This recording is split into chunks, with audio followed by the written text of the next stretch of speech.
Welcome to the Enlighten podcast, where I am going to take you into a deep exploration of what it means to exist in this current reality.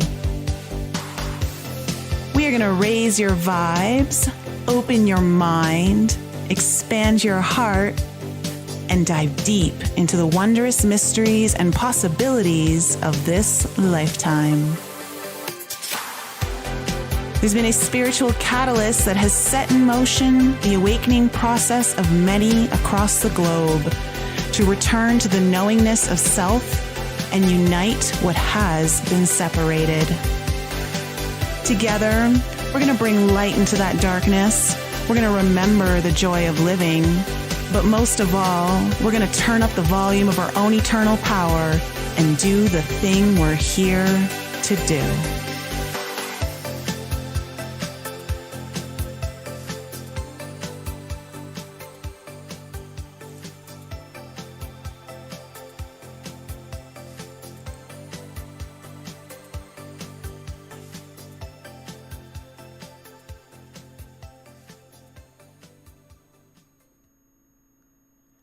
Hello, everyone. Welcome back to the Enlighten podcast. Of course, I am so thrilled to be here with you tonight because I have an incredible guest who is joining me tonight. Abke, who has had a dramatic spiritual awakening that changed the course of his life when he was 27 years old. He was working as a signed fitness model in San Francisco and competing at the national level in men's bodybuilding at the time, and completely walked out of his former life to dedicate his life to seeking how to return to the state of self-realization permanently. Aaron believes that unity consciousness and freedom from the ego is the next evolutionary leap for mankind and is available for anyone who truly desires it. Aaron, thank you so much for coming on the show tonight. Hey, Nicole, great to be with you and excited to finally connect and get a chance to chat a little bit. Yeah. I've had some of my clients tell me that they would love to have you on the show and see where the conversation takes you and I. And I think tonight's episode is so well timed. I think the topic that we're going to be discussing today is going to be really helpful to so many people. And so why don't we just kind of get straight into it? Because non-duality is kind of one of your fortes. How did you kind of introduce yourself into this concept of non-duality? That's a good question. It sort of all began when I first left the church at 23. I grew up as a pastor's kid and always wanted to follow my dad's footsteps and sort of did that. Got my degree in worship and theology, or music and theology, to become a worship leader after college, and took a job at a church full time. And long story short, was confronted with a bunch of really dogmatic fundamentalist beliefs that I didn't have to really grapple with in my own church growing up, because we just really like to talk about God's love and God's forgiveness and Jesus and stuff. So I was like, wow, I got to decide if I believe in this God or not. And the answer was a resounding no. I don't believe in this God. So that set me off on a 40 days in the wilderness kind of experience, where I had to wrestle with my own demons and like, do I believe there is a God? Am I an atheist now? I don't know. And through that inquiry of what do I believe about the nature of life and the universe, I started studying Eastern religions and, Buddhism, Taoism, Hinduism, to see if I could get some context for what do other people believe about the divine nature. And that's probably where I stumbled into non-duality, but it really began after my, as you mentioned, the experience at 27 years old, where I actually experienced a non-dual awareness for about a 2-week period, completely unbroken. And after tasting that, it was just impossible to be satisfied by anything else in life. It was just like, that's now my purpose in life, is to figure out how to return to that state permanently. And, took a lot of psychedelics for a while and experimented with all kinds of stuff and tried to really open my consciousness to what was available. And really what did it for me the most was just getting really engrossed in Advaita Vedanta and Hinduism and many of the sort of non-dual masters such as Ramana Maharshi and Nisargadatta, and just became obsessed with their works for so many years and still am today. And so I kind of weave non-duality into what I teach with Law of One and ACIM. I don't like to just stick to only one thing, but kind of pooling lots of modalities together. Wow. Okay. So it sounds like you and I had a similar experience with God because Nice. I also did not like the God that was being presented to me, only because it was one that was, presenting fear. Like it was using fear to Yep. kind of get people to do what they were supposed to do, keep them in line. And I just didn't understand that, we're supposed to be believing that he's an all-loving God, but you're going to like use fear to motivate people. So I, like you, left the whole, I was raised Catholic, and I, in my late teens, got introduced to Eastern religions, and that's what really Ooh, opened my late eyes. teens, huh? Yeah, Got yeah. started early. 17, That's 17. rad. Yeah. That stuff was witchcraft to me when I was that age. Oh, really? Oh, Yeah, wow. wasn't allowed to, yeah, look into that stuff. Oh my gosh. Mine was really funny because I had a religion, we had world religion in high school, and my religion teacher was, let's just say I didn't like the way she was teaching. And I was a bit of a rebel, and I kind of disrupt the class and told her that I did not like the way she was teaching us, literally, and that I felt like she was dumbing us down. And because Oh. she was teaching us, she was treating us like we were 7 year olds, like literally giving us Hmm. coloring exercises in our last year of high school. Oh, And wow. so I got kicked out with two other people who stood up with me. And the great thing about it was is that we were forced to be in the library for 2 weeks and study Eastern religion on our own. So I thought it was Wow, that's like, fantastic. yeah, that's like a treat for us now. Yeah, yeah, yeah. So okay, so your experience then with non-duality, 2 weeks is a really long time.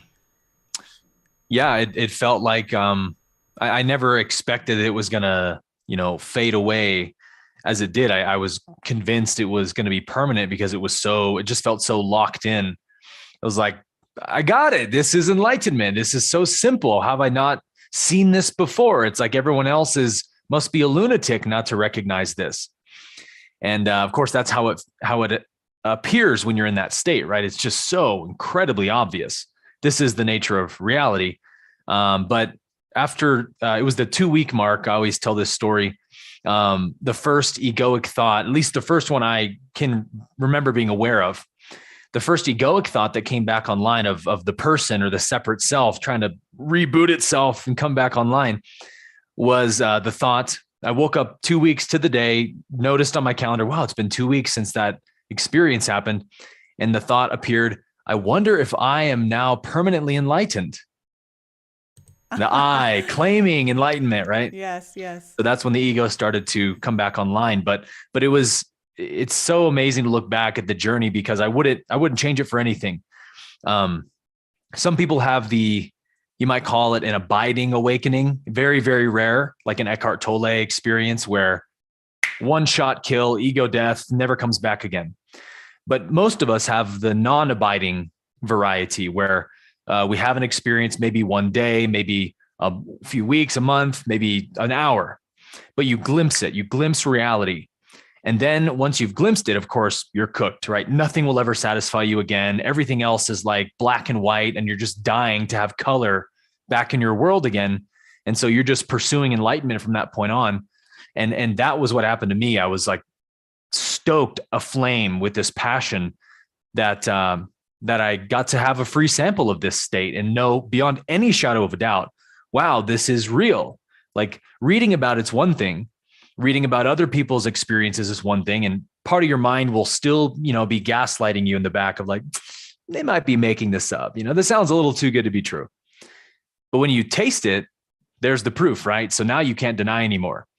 And so that, many, many years since then, is 27 then. So it's been about 5 years and change.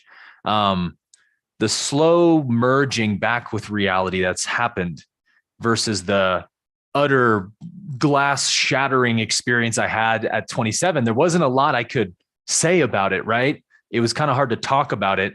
There was such a lack of a sense of self that there would be no one to care to explain it almost, right?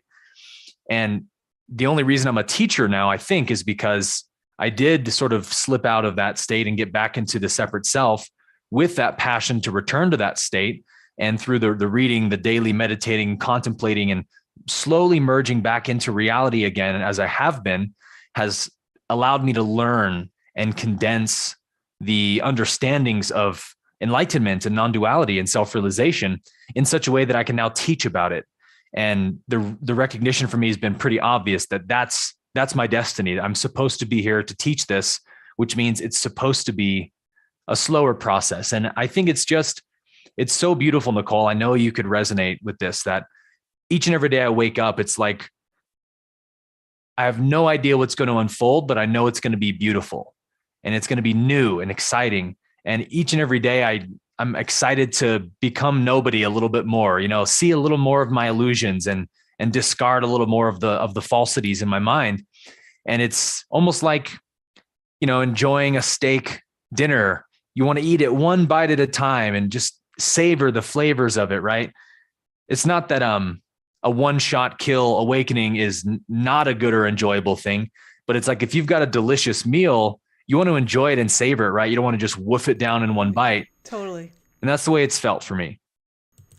Wow. Okay. So this is, I love that. And it's true when you kind of taste that moment 2 weeks is incredible. I experienced it for 2 hours Nice. in meditation when I was 31, at a silent meditation retreat. And it really, like you said, the beautiful thing about having that experience to draw upon is to know, one, you can attain it, like it's attainable.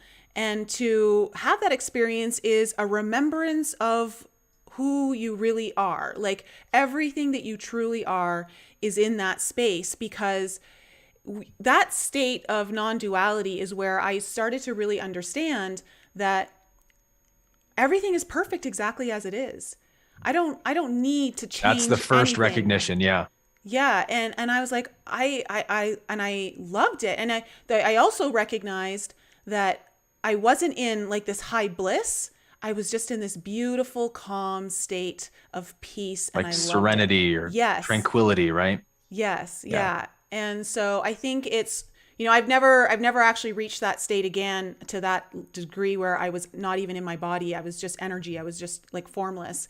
But I think it's a nice reminder. And for everyone out there who's listening, it's something that when you reach it, you can never deny its existence, but you can also start to see how it can enrich your life in the day-to-day living. So let's get into the day-to-day living, like spiritual growth, because I think what's happening for a lot of us right now is we're being challenged in many different ways. And there are a lot of opportunities for spiritual growth in the day-to-day living. How have you been handling that? I've been handling it, man. I've just been taking full advantage of all the catalysts, because in my experience, that's where the rubber meets the road is real life. How are you showing up in your life? How present are you? And I'm always catching myself doing this, where I'm like so in a rush to be more enlightened than I am, more awakened than I am, that I'm almost like putting pressure on myself to awaken quicker. And I have to remind myself, no, everything I'm looking for is right here in this present moment. In fact, the deeper I go into this present moment, the more I'll find what I'm looking for, that freedom, that salvation. And I think a lot of us, especially if you've had a very intense awakening experience, there can be this sort of tendency to like hide in awakening, or like sometimes I call it hiding in emptiness, where you can just sort of click into that non-dual awareness and be like, yeah, I'm just the witness. Life's just going on, just images. And you hear many people talking about life like that. It's all just energy. It's just images appearing on a screen. No one's there. No one's doing it. And it's like, yeah, that's true from the highest reality. That is the highest truth. But if it's not integrated with the feminine awareness as well, because that's more of the masculine approach, the feminine awareness of like meeting life with love and an open heart and surrender, then you only have half of the picture. And in that sense, like duality isn't less valid than non-duality. And I think we make that mistake too, where we say non-duality is the real reality and duality is a huge mistake. And it's like, no, it's not quite like that, right? In fact, the true realization, true enlightenment is to realize duality and non-duality are identical. They're the same. It's the unmanifest appearing as the manifest. So How are you showing up in your life? How are you meeting the catalysts life is throwing at you? Or are you trying to just bypass everything with non-duality concepts, which I see a lot of people do, and I've done myself. And it's nothing wrong about it, but it will lead to perpetuating your suffering until a certain point where you're like, okay, maybe I'm not just because I have all these high level, cutting edge non-duality concepts, doesn't mean I'm free yet, right? I'm free when I'm not resisting life anymore. I'm free when I love what appears as it is without judgment. I'm free when I can forgive people. I'm free when I open my heart to what is appearing in my life. And that's a hard step to take for people because life can be challenging. In fact, if you have lots of karma from your pre-awakening life, you got lots of things to heal and lots of people to forgive. You can have quite a load of karma to deal with, right? And I understand the desire people have to escape life through spiritual teachings and stuff. But if you want to be free, eventually you have to look in the mirror and face reality and accept it and learn the lessons it's teaching you. And so I've just been trying to do that with not just the pandemic and all these catalysts, but just my daily life, my relationship, my job, my work, every little trace of stress I feel during the day. I try to be aware of it, do self-inquiry. And I'm telling you what, if you want growth, life is the fast lane. Life is the diamond lane, man. Nothing will accelerate your spiritual progress like accepting that life is the supreme guru and everything that happens in each moment of your life is the guru trying to teach you a new lesson, right? And it's like, how awake are you? How much are you paying attention? And the degree to which you pay attention is the degree to which you will awaken. And so I completely agree. And I love that you said that it is the fast lane. Life is the fast lane that we need to literally be driving in.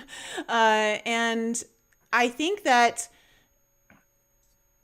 life has a way of really showing us the value of the experience here. So like what you were talking about, how people are trying to escape in essence, the life lessons here, the karma and all of that. Truly, we're here for those life lessons. We came here for them, and there's a lot of value in that.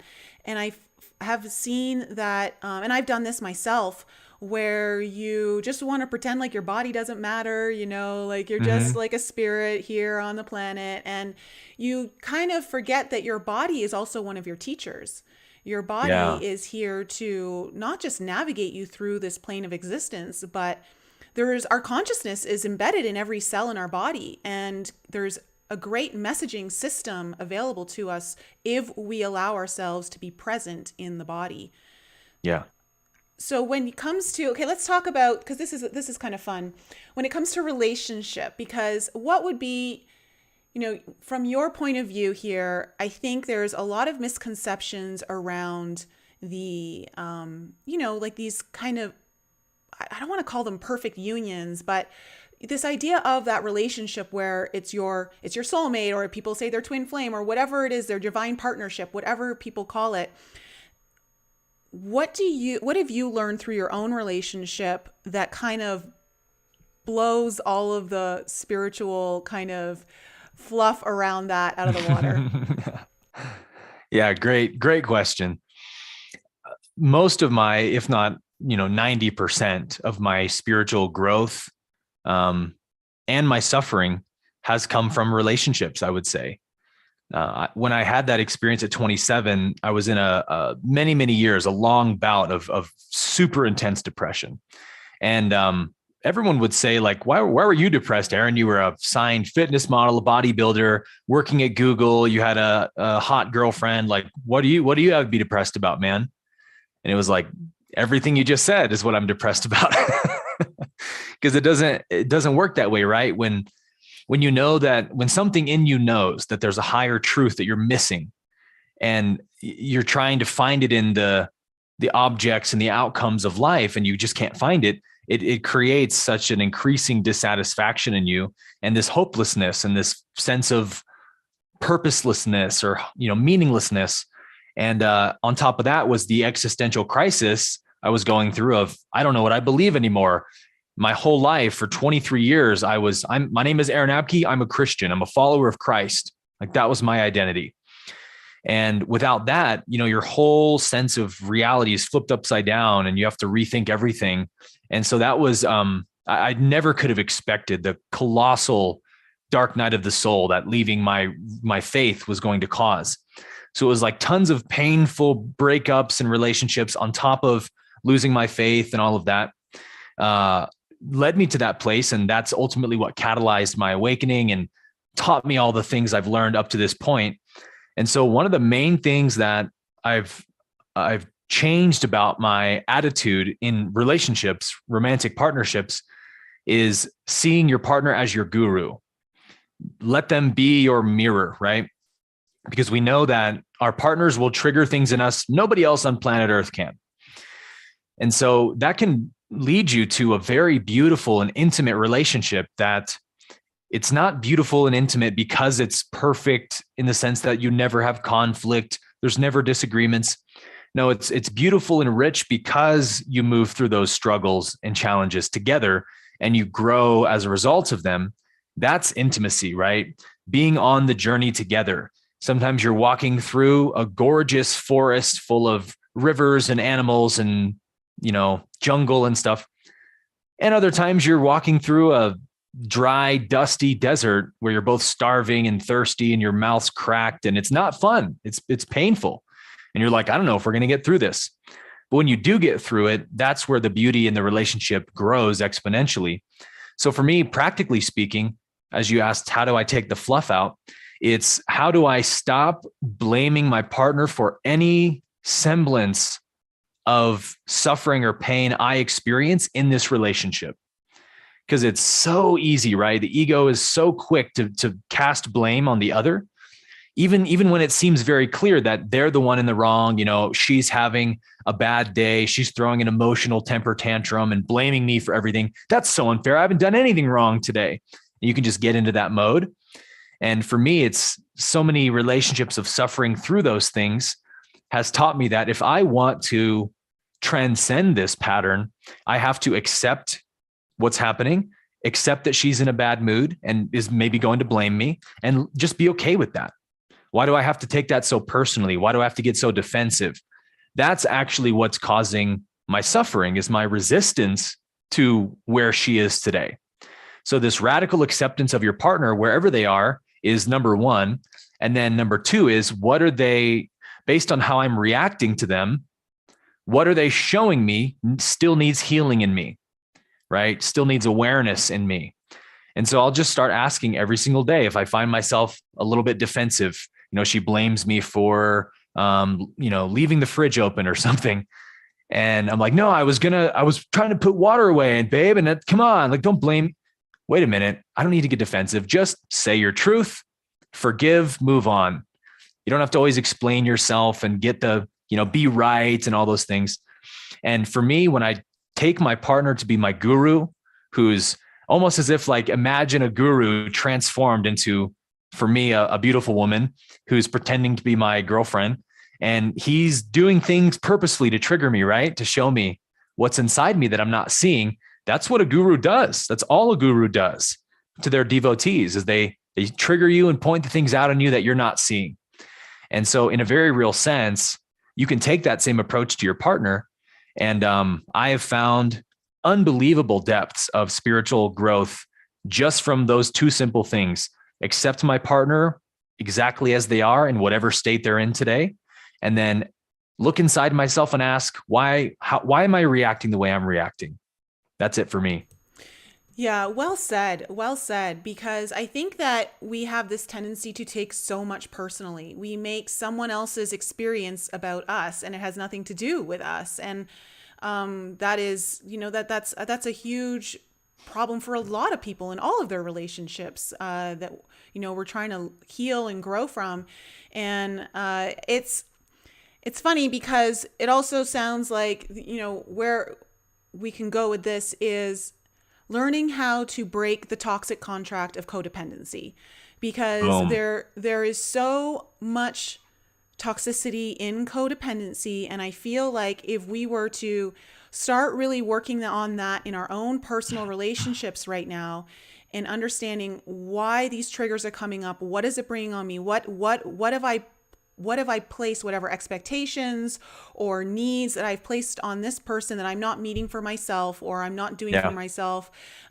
Because the way I see it is, this is one of the big lessons for me from this whole pandemic, is the level of codependency that we're seeing on both sides of the aisle. It's a very toxic contract. And I think that we have to really start taking personal responsibility for our own feelings, how we're experiencing something, and learning not to take on other people's stuff.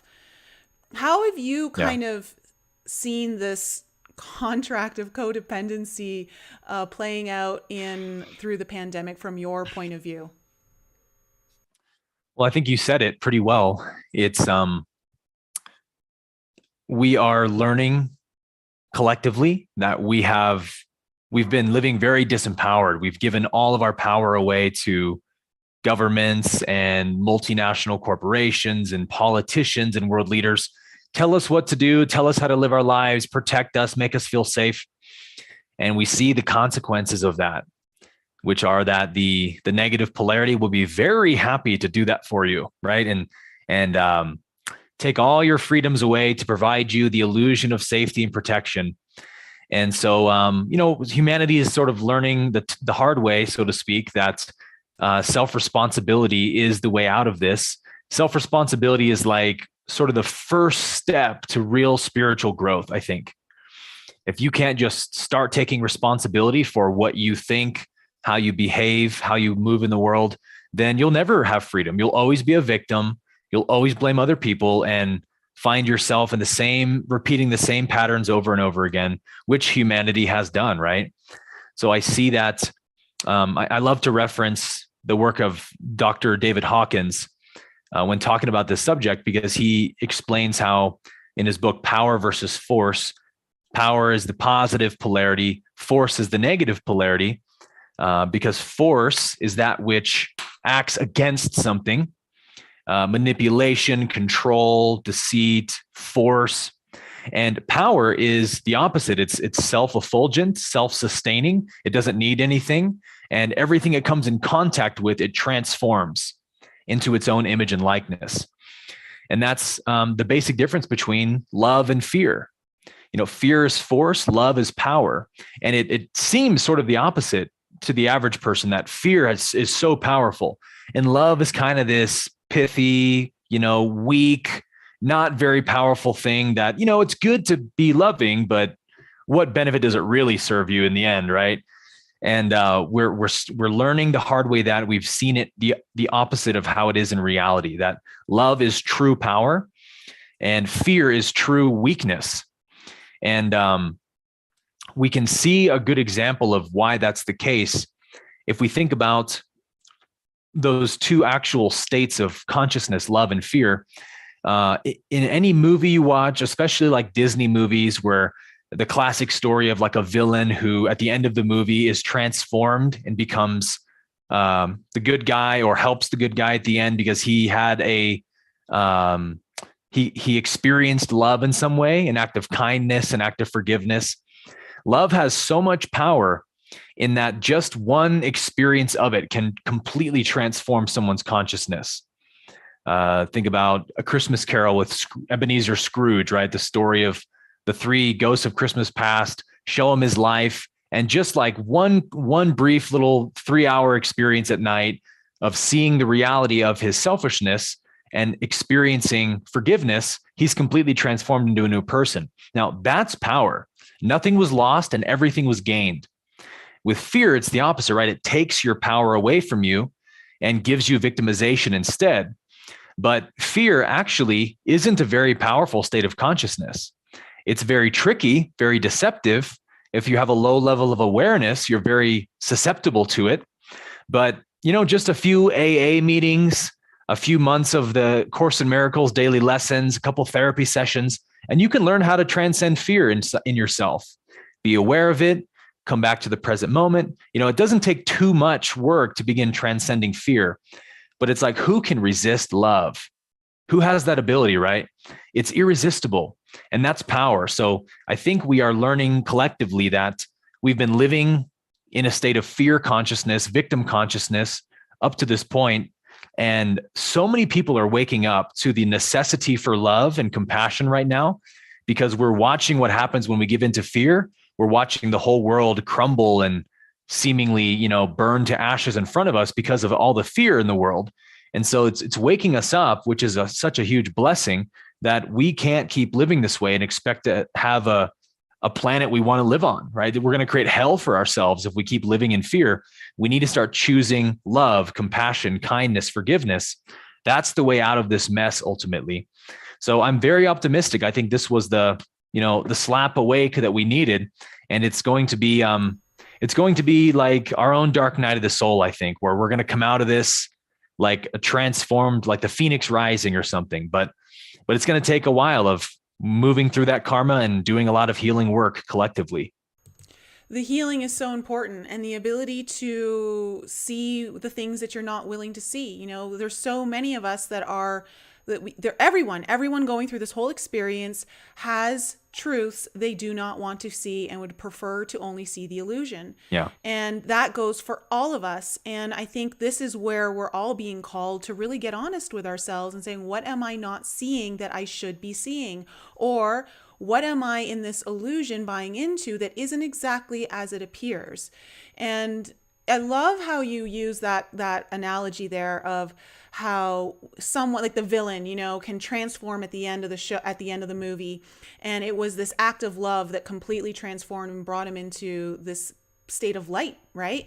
And yeah. I one of the things that I'm kind of seeing right now is there's almost like an addiction to something being bad and not letting any light come from it. Mm-hmm. And it's been really interesting for me to observe that there's so much demonization of things that there's no room for possibility of the light to be there. And when we talk about this idea of non-duality, everything has light and dark. There's always going to be a polarity to everything. Right. And we're kind of really shutting ourselves off from opening our eyes and seeing the possibilities there. It's a big thing I see all of us going through right now. Yeah, we're looking into a mirror right now. And not, like you said, being willing to accept what we're seeing is ourselves. We think it's the other's problem. It's the other's fault. This is actually, David Hawkins talks about this as well. 300 on the scale of consciousness is willingness. 200 is courage or integrity, which is the dividing line between negative and positive, or force and power. Constructive and deconstructive consciousness. Exactly. Yeah. And so we need willingness to accept what we're seeing, that the devil I see is the devil in me, right? I have no right to go out and complain and protest against all the greedy transnational monopolies in the world if I haven't first looked inside of myself and asked that question you said of, is there greed in me that I'm not seeing? Because ultimately, all of these corrupt politicians, wealthy elites who try to take as much of the wealth as they can for themselves, it's just a manifestation of our collective consciousness. Those beings only exist because those seeds of greed and hunger for power over others exist within each one of us. So it's like, start paying attention, right? Of where am I trying to slyly or subtly manipulate others in my life? Where am I trying to get one over on someone, take a little bit more for myself than give to someone else? Where's my greed, right? Where's my desire to be superior? Where's my pride? And only once we've taken responsibility for that energy in ourselves can we then look out at the world with compassionate eyes and say, oh, of course I understand why there's people greedy like that. If I had found myself, before I did this healing work, if I had found myself coming into $20 billion as a Fortune 500 CEO company owner, like I might be doing the same stuff they're doing. How do I know? Because that greed was in me too. So it's not that evil people keep rising to power, really it's force, what we're talking about, but power in the sense of like financial and political power in the world, it's not that evil people keep rising to power, right? It's that it's the nature of power to corrupt to the negative polarity. When you gain enormous amounts of wealth and political influence, that stokes the flames of your ego very strongly. And the ego sees lots of opportunity to grasp and claim and collect for itself. And as the law of one says, power over others is what gives meaning to the negative polarity. All these politicians and wealthy elites, that's the meaning of their existence, is to get more power for the sake of power, right? So it's like, I can't judge that in anyone if I haven't healed it in myself. And paradoxically, when I do heal it in myself, I lose the ability to judge it, because it's like the Pinocchio thing, right? It's like, I was guilty of that myself. So once I've healed it in myself, I've actually eliminated a fragment of it from the collective consciousness, which means that energy is a little bit less available in the collective now. So if each and every one of us just stopped pointing the finger, right, at everyone else and looked inside and took responsibility for all this insanity we're seeing, saying, well, it must be in me if it's out there, because what's out there is in here. Totally. Then we would see real global healing in a very rapid way, I think. Mm-hmm. I think we're a couple decades or maybe 100 years from that collective realization happening. But as each one of us wakes up to this fact, David Hawkins talks about how much more influential the states above 200 are than the states below, the power states of consciousness. 500 is the state of love, compassion. David Hawkins says that if just one person who calibrates at a 500 level is counterbalancing 750,000 people who calibrate under 200 or in the negative polarity. Just one person, right? Yeah, I'm so glad we're talking about this. This is one of the first books I was introduced to in my early 20s. My naturopath gave it to me. She's like, you need to read this. And I got to say, like, when I first picked it up, I was like, whoa, this is going over my head. But I really understood the levels of consciousness. I was like, I can get into this. I can really understand this. And then, of course, when I went back later in life to reread it, I was like, wow, it's so powerful. Yeah. And this is the thing, I obviously, you and I were chatting just prior. And for those of you in the chat, obviously, like, I've triggered a lot of people very recently. And there's this belief that the only path out of this insanity is non-compliance. And what we're talking about right now, you and I, is I've said that I know that there are other ways. There are infinite ways. And one of those ways is working through consciousness and frequency and understanding that very concept you just described. Yeah. If everyone understood that if you were able to get out of all of the fear, eliminate all of the fear-inducing things that you read, watch, listen to, if you were able to do that and start cultivating your frequency in a manner where you're holding anything like love or joy or even peace, which is even higher, peace, I think you're able to, it's 10 million people. 10 million at 600. Yeah. Yeah. And so, there are ways to shift this. It's not just through one thing. And it doesn't mean that any one way is better than the other. It's just, we have a multitude of ways to work this system. And if we continue to allow ourselves to be caught up in those lower frequencies on the consciousness scale, like fear, which is like 100, what is it, 100? I think it's 100. 100, yeah. Yeah. And, and not allow ourselves to find that place in our lives where we're finding peace with ourselves. We're cultivating more joy in our lives. We're finding that love for ourself that can then emanate into all of our relationships and just start multiplying and gaining this beautiful momentum. If people would know that they could hold that frequency and they understood that, then I know that this was what would shift things a lot faster. But because we're in a time where people are not wanting to, I feel like there's almost an addiction to the fear at this point because it's been so propagated on us in all directions, that there's almost an addiction to the fear that people, it's almost like they need it to motivate them or whatever it is. And it's, if people really just started to sit for a second and understand how destructive that level of consciousness is to creating the reality that we want, then we start to understand that the only reason that we're all still here in this position is because we continue to perpetuate the fear. We feed it, we give it attention, we give it our focus, we make decisions based in fear, and we're not allowing ourselves to step beyond that. Yeah, I think one of the first things that happens when we really begin awakening is that being in the victim consciousness position just becomes so unpalatable for us. It becomes so insufferable. It's like nails on a chalkboard for our true nature. And so we just slowly lose the ability to give in to fear and victim consciousness. And we begin realizing just naturally and intuitively that the way out of this is through empowerment, not fear. It's through refusing to be a victim to whether it's COVID or the vaccines or whatever. It's refusing to see myself as a victim to anything. And that's an awakening that you can't force on anyone, right? It's a transformation that must happen from the inside out. You can preach it all day long to someone, but until they have raised their consciousness to a certain level, we don't awaken because we hear concepts and words and teachings. We awaken because we see something in ourselves. And so we can't have judgment towards people, right, who are in that victim consciousness, because it just means they haven't seen the reality of what they are yet. Because if they had, then surely they would refuse to see themselves in such a pathetic, fragile, delicate image ever again.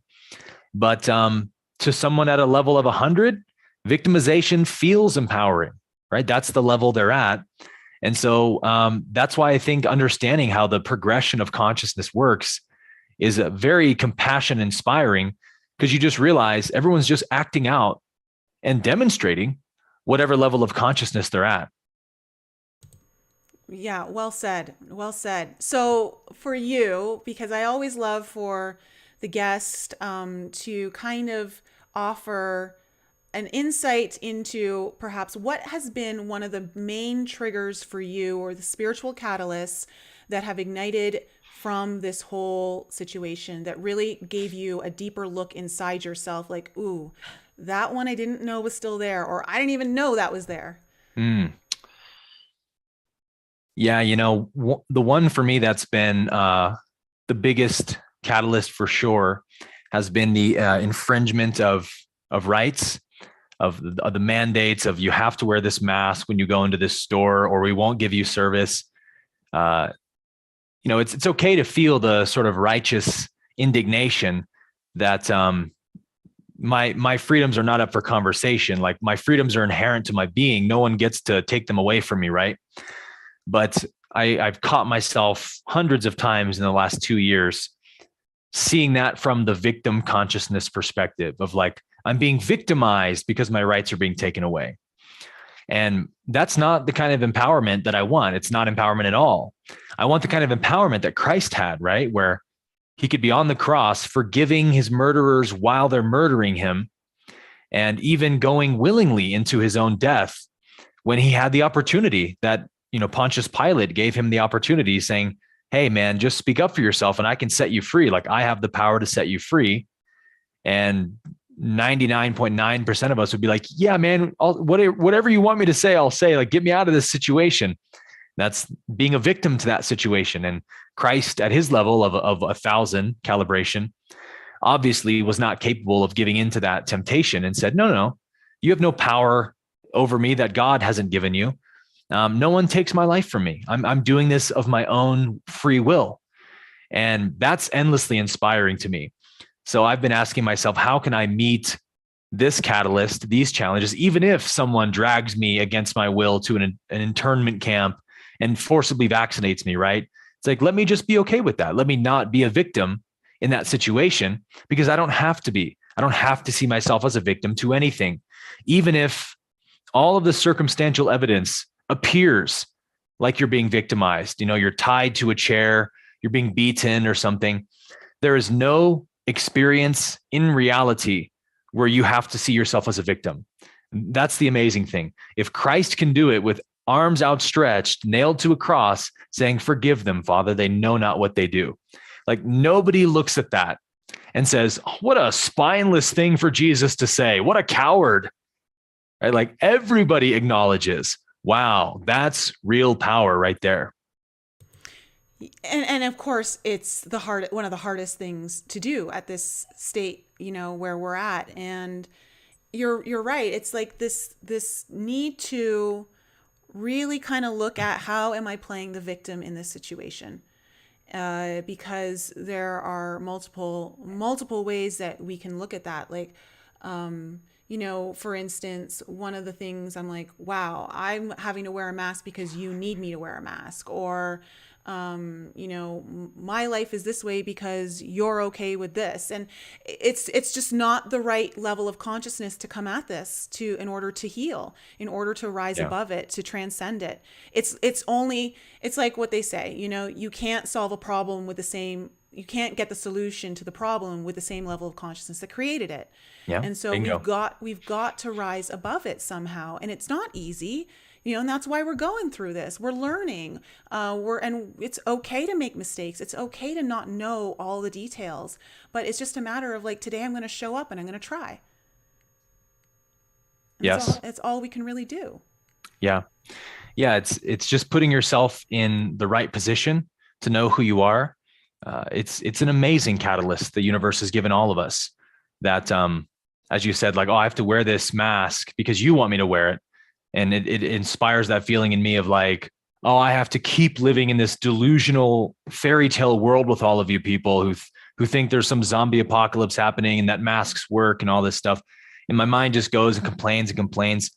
And it's just so yucky. It's such a gross state of consciousness to be in. And it becomes increasingly intolerable. And that's what I'm so grateful for, because I don't know if I would be transcending that voice in myself right now without the pandemic.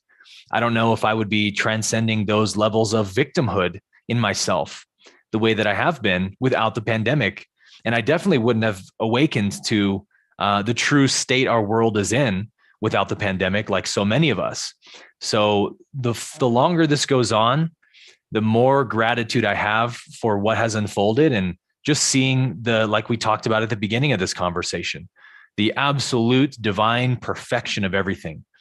And that's where I think we can really gain a lot of spiritual traction, is by asking that question of, okay, I know that reality is always perfect and it's my perception of reality that's flawed. Then please, God, show me the perfection of this moment.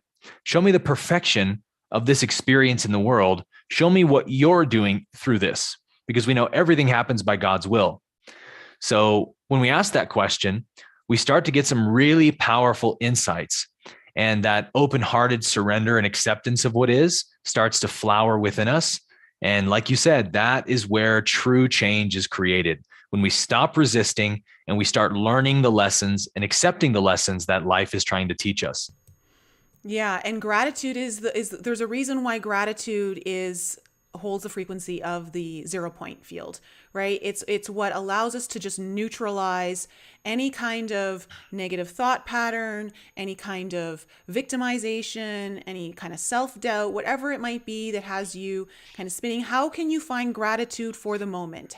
There's always something to be grateful for. Always. And again, it's being willing to not be in resistance to your reality. It doesn't mean that you roll over and accept everything and play dead, like in that instance. It means you're not in resistance to it in a sense of, I am here to learn whatever this is trying to teach me. And I'm going to open my eyes and I'm going to open my heart, and we're going to ride this and see where this is taking me. Yeah. I think people get a little hung up on the idea that reality is perfect or everything is God's will, because what they hear is, if everything's perfect, then nothing remotely uncomfortable should ever happen, or nothing seemingly bad or evil or wrong should ever happen. And so then you have people to say, oh, you telling me that the person getting murdered, it's God's will for them to get murdered. And so I think to reframe this idea that everything is perfect is really just to say that everything is karmically perfect, that everything that's unfolding, this is basic law of attraction, right? What I put out into the universe gets recycled and comes back around to me. And it usually doesn't show up in the same variety, the same form that I sent it out in, right? If I practical example, if I am rude to somebody at the store or whatever, and I make them feel unloved in that moment, or not valid or whatever, then I have just pushed that energy into the universe. And because energy can't be created or destroyed, it has to just be transmuted. I have to eventually receive it back to myself again. So at some point in my life, maybe the next day, maybe the next month, something will happen to me that makes me feel how I made them feel, right? And that's what it means to say reality is perfect. It means the law of justice has never been broken. The law of karma has never been mistaken. Every tiny remnant of energy that you put out into the universe comes back to you. So somebody who is murdering or being murdered in that example, whether it's in this life or a past life, is experiencing the karmic consequences of a past action. And I think that if we all accepted that, we would have to acknowledge that that's perfection. Like nothing could be more fair or just than that no one's punishing us. No one's doing anything to us. We're doing it all to ourselves. And so if we can see people who are in these tough positions, people who may be suffering greatly in this life, we say, what did that innocent child do to deserve that? Or what did that person do to deserve that? If we just acknowledge, if we can't find anything in this life that they did to sow that karma, then it must be a past life. And if that were true, we would all acknowledge that reality is perfect, wouldn't we? So I say, let's just assume that that's the case, because this is what all the ancient masters have said for thousands of years. This is the nature of reality, is karma is unbroken. Then we begin to change our relationship to life. And we say, okay, if that's true, if every energy I put out comes back to me, then it behooves me to start putting out good energy, to start loving, to start being compassionate, and to forgive people. And that's the power of forgiveness, that forgiveness is the only thing that has the power to alleviate my need for karmic experience. If I don't forgive something that I've done, then I need to experience the karmic resolution of that. It needs to come back to me and smack me in the face so I can have the opportunity to learn. But we can always stop the wheel of karma by forgiving the other or ourselves or whatever the situation is. And so we need a lot of that right now, right? We need to start forgiving the world, forgiving our neighbor, forgiving others, and start sowing good karma into the world, because really all we're seeing right now is the recycling of billions of people's negative karma. So we got to start cleaning it up at some point. Yeah, and also to that point, I think it's important to note that there's also this concept of soul contracts. You know, we all kind of come in with these beautifully designed soul contracts that when, in our higher state of awareness before we come into this flesh and body, is that we set certain things up that we want to experience, that we want to learn through. And this counts for right now as well. Like we're all experiencing certain things that we embedded into our contract to experience and play out. And there's got to be an allowance for understanding the individual journey and knowing that all is sacred, all is good, all is perfect. Just as you said, everything is playing out exactly as it is supposed to, you know, given the levels of consciousness that we're all at right now and we're learning through. And to know that each and every one of us has chosen what we want to learn here. And of course, just before we end the show, let's go into free will and the law of one. Okay? Let's do it. Yeah, let's go into that, because, you know, we live in a free will universe. And within this universe of free will, it gives us, it breaks the whole concept of, you know, there's a control structure that's controlling me. I don't have free will. We always have free will. And sometimes the choices that we have to make are not exactly the ones that we want to be kind of going back and forth between, but there's always like a free will within there. Let's get into the law of one here. What do you think is most important from that teaching in how people can transcend what we're experiencing right now when it comes to honoring free will in the individual journey? Yeah. Well, for me, free will really just summarizes itself in the understanding that words don't teach, life teaches. And so if I want to honor the free will of all living beings, that means I have to honor what decisions they are making about their own life. And that doesn't mean that there's not room for me to lend a helping hand or an influence or whatever, but ultimately, whatever decision they make, I need to honor it because that's their choice based on their own karma. And life is their teacher, not me. Life may use me to teach others in opportune moments, and it's using us all the time even when we don't know it, right? But honoring free will being such a huge part of the law of one is really the foundation of forgiveness as well. That if I'm holding something against someone, if I'm resenting someone for what they did, I'm actually infringing on their free will in that sense. It's their free will to create negative karma by attacking me. I can refuse to be involved in their negative karma by not holding it against them and just forgiving them and giving them compassion. But if I am unforgiving towards them, now I've just gotten involved in their negative karma. And now I'm also infringing on their free will by judging them for exercising it.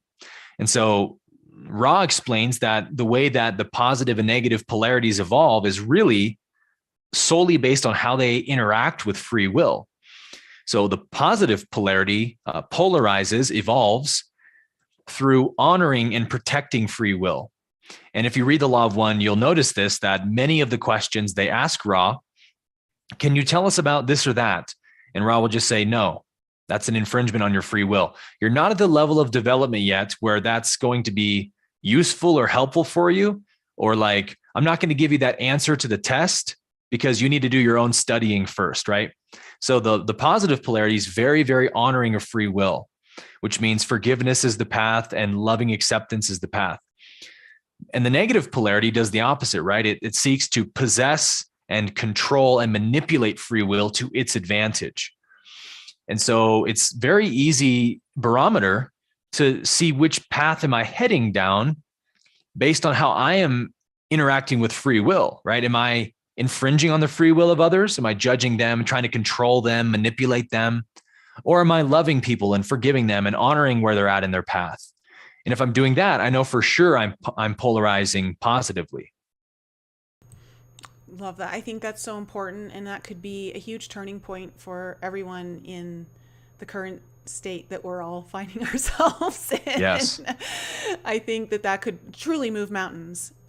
Because like you said, when we were talking earlier about the levels of consciousness and knowing that when you're holding that frequency, the higher in the frequency that you're holding and that you're able to resonate at for longer periods of time, you are affecting the lower levels of consciousness in ways that are so empowering, but also so beyond, I think, what even many of us think is possible. Absolutely. And that is the true power that I think a lot of us are trying to understand and utilize in this lifetime in this way. And I really feel like what we're witnessing right now with 2021 coming to a close, and I'm sure 2022 is just going to be just as fun. Here we go. Yeah. But how can we start trying a different way? Start utilizing our power of consciousness and really putting it to the test, really challenging ourselves to see how that starts to shift our reality. Because I promise you it will. It's one of the things, like, I always thank my naturopath for giving me that book so early in my my journey. I think I was 21 or 22 when she gave that to me.